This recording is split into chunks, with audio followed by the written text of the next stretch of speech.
Welcome to Marketing Mondays with me, your host, Fadzi. I'm the owner of digital marketing agency Handled. Give us a follow on Instagram and check out our website. Today we're going to be covering something called the buyer's journey in marketing, so let's get into it. So what is the buyer's journey? The buyer's journey is the journey that a customer takes from the moment that they go from being a stranger to knowing about your brand. But before we go into what the buyer's journey actually is, we need to look at something called the buyer's persona. So the buyer's persona is basically a description that is very detailed of who your ideal customer is. I'm talking, you need to know their age. What's their age? Gender? Where are they based? Where is their location? What are they into? What are their hobbies, their interests? Who do they follow on social media? Which magazines do they read? Where do they frequent? Where do they shop? What do they use on social media? Is it Facebook, LinkedIn, Instagram? Because those are slightly different crowds. What are their pain points? This is an important one because as a business, you need to know what problem it is you're solving for your customers. Once you get to know who your ideal customer is, you can start to speak to your ideal customer in their language. Now that you've got your buyer's persona sorted, you know exactly who it is you're speaking to, you need to know the stages it takes to convert them from being a complete stranger who doesn't know anything about your brand to a customer who raves about your brand and brings other customers to your brand. So there are 3 stages of the buyer's journey: awareness, consideration, and decision. During the awareness stage, this is where we're asking, what is your brand about? During the consideration stage, this is where we're asking, what is the pain point that your brand is there to solve? And then finally, in the decision stage, this is where we're asking, why should this customer go with you instead of your competitors? So if you can answer these 3 questions, you're well on your way of being able to map out this buyer's journey and be able to market your services in a way that truly converts. So what are some of the things that you want to be posting during these stages? During the awareness stage, you want to be posting things that introduce people to your brand. Videos, photos, blog posts. During the consideration stage, where the customer is deciding whether you can solve their pain point, this is where you want to sell the product benefits. So if it's a skincare line, do you help to get rid of acne? Sell that benefit and let people know, educate them about your products and services. Also, in the consideration stage, you want to identify a clear enemy. Customers want brands that stand for something. Especially nowadays, people will buy from brands that have a cause and a meaning behind them. And this shouldn't be pretentious. This should actually be part of your core beliefs as a brand. So an example for a skincare brand could be, we don't use parabens. All our ingredients are ethically sourced and chemical free. Now, the decision stage is the final stage, and at this point, you want to be posting things such as testimonials, reviews. What are other people saying about your brand? Did somebody use your product for 4 weeks and their acne disappeared? Did the marks on their skin fade after using your product? Please document these things. If customers are DMing you, if customers are, telling you how good your products are, make sure you put this somewhere visible. Put it on your website, put it on your social media. Now, the next thing that we want to do is measure success. So what does success look like at each stage of the buyer's journey? And the reason it's important to measure success is so that you know that you're heading in the right direction. So for the awareness stage, you may want to track how many new followers you have each week on social media. How many new people are hearing about your brand and following you. You may also want to track how many people are visiting your website each day. In the consideration stage, you may want to track how many people are adding items to the cart. How many people are adding your products to their wish list. How many inquiries are you getting each week about your products? How many questions people are asking? What questions are people asking? In the decision stage, you want to track things like how many sales are you making? What percentage of those sales are coming from referrals? What percentage are coming from social media, affiliate marketing, influencer marketing?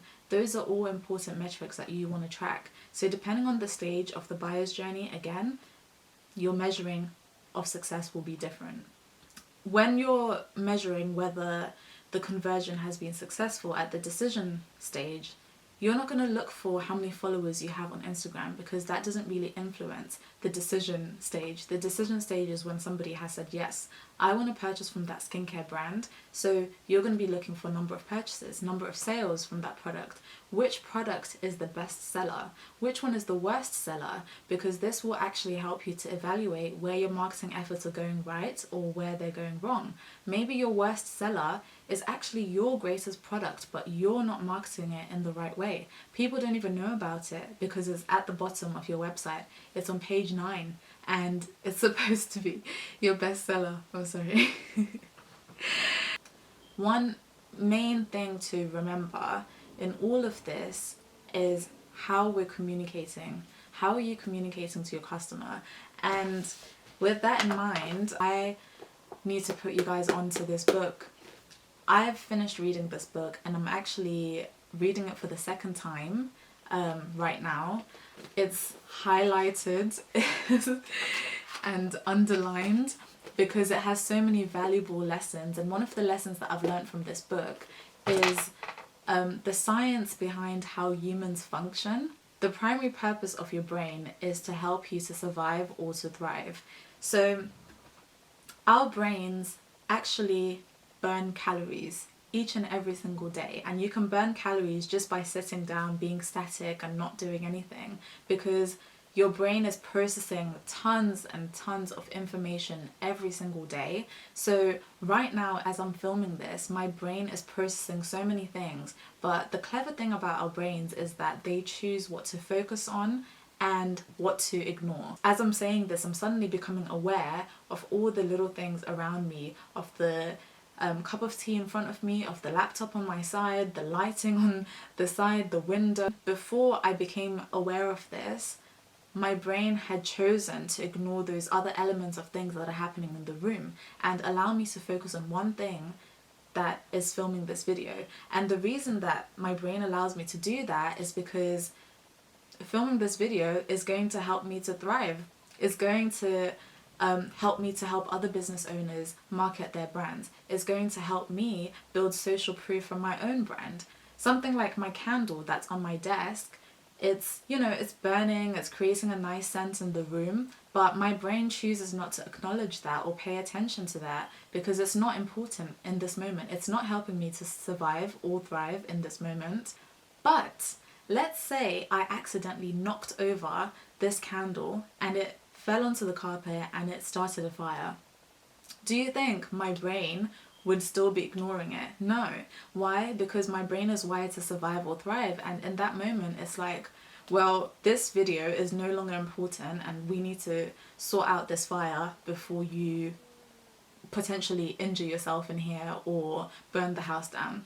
So this illustration just goes to show that our brains are taking in so much information throughout the day, and now if you think about your customers, they are taking in so much information. They're taking in so many ads, so many other brands and companies are speaking to them every single day. So yeah, you need to simplify your message to enable customers to be able to understand, one, what is it that you're offering? How can it help to solve my problems? And how can it help me to survive or thrive?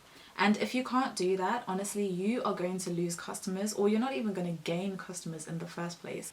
This book is everything, and it really tells you, like, it really helps to reframe your mindset from thinking that, oh, we're the hero, we're so great because we provide the solution. But it's like, no, your customer is the hero. Your customer should be the center of your story, and if they're not, that's probably the reason why your brand is not doing great. So now, on the topic of burning calories, a few things just off the top of my head that you should stop doing as a brand or a business. DM to order. If I see DM to order, already my brain is like, this is too much effort. I just want to click on the link, be led to your website, shop now, add to cart, and see it on my doorstep. Make the process so simple. The next thing is having so many call to actions. You don't need to have so many call to actions. If I land on your website and I'm confused about where to go next, that's already a problem. Your website should probably just have your picture of your skincare products, shop now, browse, discover more, explore more, 1 call to action, 2 at the very most, but do it strategically. If I go on your website and you're here telling me your life story, I don't want to know your life story. All I know is I've got acne and I want to get rid of it. So if I go on your website and it says the 3-step skincare routine that will get rid of your acne, that is going to more likely convert me than landing on your website that says, oh, this was made in my grandma's kitchen, we've passed the recipe on for generations and generations, and blah blah blah. Like, people don't, I don't know how to tell you this, but we do not care. We really don't care. People don't care. You're actually causing us to burn calories when you start things off on the foot of telling us about your founding story. People don't care. Like, just tell me how you can solve my problem and tell me what I need to do next, the call to action. So I can solve your problem by this 3-step skincare routine that gets rid of your acne. If you press this button to shop now, you can add these 3 products into your cart right now and they'll be delivered on your doorstep in 3 days, or by tomorrow if you have next day delivery. This is the same for any brand, any business out there. If you have a service or a product that you're offering, please, on your landing page, get rid of your founder story, get rid of it. I'm not saying that your website shouldn't have an about page or your founder story. You can add those elements in, but add them on a separate page. Now, in summary, we've spoken about a lot, we've covered a lot, but to summarize, I have 4 key points. So the first one is know who your ideal customer is. So that's the buyer's persona. The second one is create content that is specific to each stage of the buyer's journey. The third one, know how you will measure success. So this is what we talked about. Know which metrics you need to measure whether you're doing a good job or a bad job. 4, simplify your message. This is the point about burning calories. Don't make your customers burn calories. That is all for today. I really hope that you enjoyed this video and you learned something from it. If you did enjoy it and if you learned something, please just comment one thing that you're going to take away, one thing that stuck out to you in this video that you're going to take away and implement in your own business. A future idea for these videos is to create PDFs that go along with each video, so you can like download the tips and like save them for later, because they'll be in like a handwritten format. Let me know if you'd be interested in that. Yeah.